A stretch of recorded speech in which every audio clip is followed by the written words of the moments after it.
ముఖ్యమంత్రి రేవంత్ రెడ్డి గారి అమెరికా పర్యటనను కేంద్ర ప్రభుత్వం బీజేపీ కలిసి అడ్డుకోవడం అనేది చాలా విచారకరం.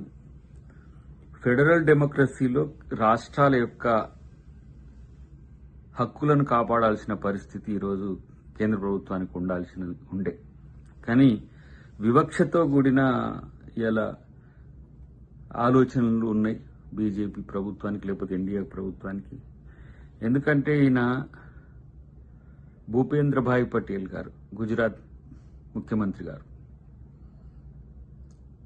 ఆయనకి ఏ ఆక్షేపణలు ఉండవు, ఏమి అభ్యంతరాలు ఉండవు. ఆయన ఆగస్టు 16న ఇక్కడికి వచ్చింది, 23 వరకు అమెరికాలో ఉంటాడు. తర్వాత కెనడాలో 23 నుంచి పర్యటన ఉంది వారిది. 2 దేశాలు, అమెరికా, కెనడా. గుజరాత్ ముఖ్యమంత్రి తిరగడానికి పర్మిషన్స్ ఉంటాయి, లేదంటే అనుమతులు ఉంటాయి, సెక్యూరిటీ ప్రాబ్లమ్స్ ఉండవు. కానీ తెలంగాణ ముఖ్యమంత్రి తిరగడానికి మాత్రం అభ్యంతరాలు ఉంటాయి.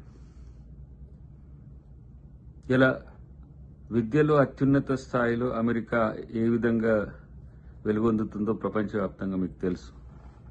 హార్వర్డ్ కానీ, ఎంఐటి కానీ, నార్త్ వెస్ట్ యూనివర్సిటీస్, ఇవన్నీ కూడా చాలా వాల్యుబుల్ యూనివర్సిటీస్గా ఉన్న పరిస్థితుల్లో ముఖ్యమంత్రి గారు ఈ పర్యటనలో అటు ఇంగ్లాండ్లో కేంబ్రిడ్జ్ నుంచి ఆక్స్ఫర్డ్ లాంటి యూనివర్సిటీస్ను ఏ విధంగా జరుగుతున్న విద్య లేదంటే పాఠ్యాంశాలతో పాటు అక్కడ జరుగుతున్న తీరును అధ్యయనం చేస్తూనే అమెరికాలోని కూడా బోస్టన్ చాలా ప్రఖ్యాత నగరం విద్యకు, వాటిని పరిశీలించడానికి ఆయన అనుమతి కోరితే ఇవ్వకపోవడం అనేది చాలా విడ్డూరం. ఇది ప్రధానమంత్రి గారు ఎందుకు మరి ఇంత సీరియస్గా రాష్ట్ర ప్రభుత్వం మీద, ముఖ్యమంత్రి గారి మీద అడ్డుకోవాల్సి వచ్చిందో చెప్పాల్సిన అవసరం ఉంది. రెండవది, వీళ్ళు కొంతమంది బీజేపీ మిత్రులు అంటుండ్రు యాంటీ నేషనల్ యూనివర్సిటీస్ అని, ఏదో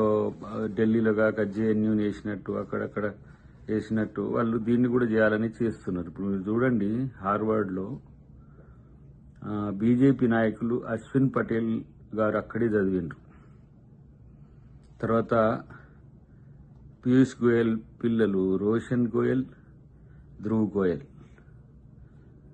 జ్యోతిరాదిత్య సింధియా ఆయన ఇప్పుడు మంత్రి. తర్వాత మన ఫినాన్స్ మినిస్టర్ గారు, మన తెలుగు బిడ్డ నిర్మలా సీతారామన్ గారు, పరకాల ప్రభాకర్ గారి కూతురు అనుకుంటే వాంగ్మయి పరకాల, జయంత్ సిన్హా ఆయన యశ్వంత్ సిన్హా కొడుకు. ఇక్కడ చూస్తే మళ్ళీ గతంలో కూడా సుబ్రహ్మణ్య స్వామి గారు ఇక్కడనే చదివిండ్రు, వాళ్ళ పిల్లలు కూడా ఇక్కడనే చదివిండ్రు. మన్మోహన్ సింగ్ గారు చదివింది ఇది. నార్త్ వెస్ట్లో మనోడు హార్దిక్ షా, ఈయన పిఎంఓలో పనిచేస్తాడు. ఈయన పిఎంఓలో. ఇలా ఎంఐటికి సంబంధించి వస్తే ఎంఐటిలోనే పూర్తి స్థాయి మీడియా సెల్ మొత్తం పనిచేసేది బీజేపీకి గత 12 సంవత్సరాల నుంచి ఈ ఎంఐటీలు చదువుకున్న వాళ్ళే. సో ఇలాంటి పరిస్థితులన్నీ ఉన్నాక కూడా ఈ విధంగా వీళ్ళు రాజకీయాల కోసం చేయడం ఒక ఎత్తు అయితే, సౌత్లో కొంత విద్యా ప్రమాణాలు పెంచడానికి అవకాశం ఉంటుంది, అది నార్త్ కంటే కూడా. ఇప్పుడు ఇక్కడ యూనివర్సిటీ స్టాండర్డ్స్ ఎట్లా ఉంటాయి అనే విషయంలో మీకు తమిళనాడు కానీ, ఆంధ్రప్రదేశ్ కానీ, తెలంగాణ కానీ, కేరళ కానీ, కర్ణాటక కానీ చాలా బలమైన యూనివర్సిటీస్, ఎక్కువ విద్యా శాతాన్ని పెంచిన యూనివర్సిటీస్, స్టాండర్డ్స్ కూడా పెంచిన యూనివర్సిటీస్. మరి ఎందుకు వీళ్ళు సౌత్లో కానీ లేకపోతే కాంగ్రెస్ పాలిత ప్రాంతాల్లో విద్యా అభివృద్ధి కోసం చేసే ప్రయత్నాలు అడ్డుకుంటున్నారు? ఒకవైపు యూజీసీని చాలా విపత్కర పరిస్థితికి తీసుకొచ్చిండ్రు, ఆ విద్యా విధానంలో ఎన్నో మార్పులు తీసుకొచ్చి చాలా క్లిష్టతరం చేసిండ్రు. మరొక వైపు స్టాండర్డ్ మనం చేద్దాము అని అంటే ఈ విధంగా అడ్డుకుంటున్న పరిస్థితి. ఇంతెందుకు, చాలా మంది తెలుగు రాష్ట్రాల్లో వాళ్ళు కూడా చదువుకుంటున్న పరిస్థితి. ఈ యూనివర్సిటీలే కాదు, చాలా యూనివర్సిటీలు, అమెరికాలో ఉన్న యూనివర్సిటీల్లో చదువుతున్నారు. నేనేమంటున్నంటే వీళ్ళు అటు బీఆర్ఎస్ కానీ లేకపోతే ఇటు బీజేపీ కానీ వీళ్ళు చేస్తున్న విమర్శల్లో రాజకీయ కోణమే కనపడుతుంది మనకు. ఎందుకు ప్రభుత్వ కోణము లేదంటే సామాజిక కోణం ఎందుకు రావద్దు? మంచి విలువైన విద్యను, ఆ దేశంలో ఉన్న విద్యను భారతదేశంను అడాప్ట్ చేసుకుంటే సమస్య ఏంది? అడాప్ట్ పక్కన పెడితే అసలు మీరు చేసుకుంటున్నారు. గుజరాత్ ఏంది, లేకపోతే మహారాష్ట్ర ఏంది, లేకపోతే మధ్యప్రదేశ్ ఏంది, అందరూ ఇక్కడ ఉన్న సాంకేతిక నిపుణతను అన్నిటిని కూడా మీరు వినియోగించుకునే ప్రయత్నం చేస్తున్నారు కదా. మీరు చూస్తే ఈయన వాషింగ్టన్లో ప్రోగ్రామ్ ఉంది, న్యూయార్క్లో ప్రోగ్రామ్ ఉంది, ఇంకొకటి టొరంటోలో ఉంది. ఈయన అన్ని తిరగవచ్చు. ఈయన ఈ ముఖ్యమంత్రి గారు 2 దేశాలు కూడా తిరగవచ్చు. నేనంటున్నా వీళ్ళకు బీజేపీ మిత్రులకు, మరి మీ ముఖ్యమంత్రి ఇక్కడనే తిరుగుతున్నాడు, మీ మంత్రులు కూడా ఇక్కడనే వస్తున్నారు. పెద్ద ఎత్తున ఈరోజు మీరు మీటింగ్స్ కూడా పెట్టుకుంటున్నారు. తొందరలోనే ఆర్ఎస్ఎస్ మీటింగ్ కూడా అట్లాంటిలో జరుగుతుందట. ఏంటిది అది, మహేష్ భగవత్ గారు వస్తారు. ఇప్పుడు ఇక్కడికి వచ్చి అసలు నాకు అనిపిస్తున్నది ఏంటంటే ఐఓసీ మీటింగ్లో ముఖ్యమంత్రి గారు పాల్గొంటారు అనేది వారికి సమాచారం ఉంది. పెద్ద ఎత్తున అమెరికా అన్ని రాష్ట్రాల నుంచి కూడా చాలా మంది ఆ మీటింగ్కి వచ్చే అవకాశం ఉంది. అదొక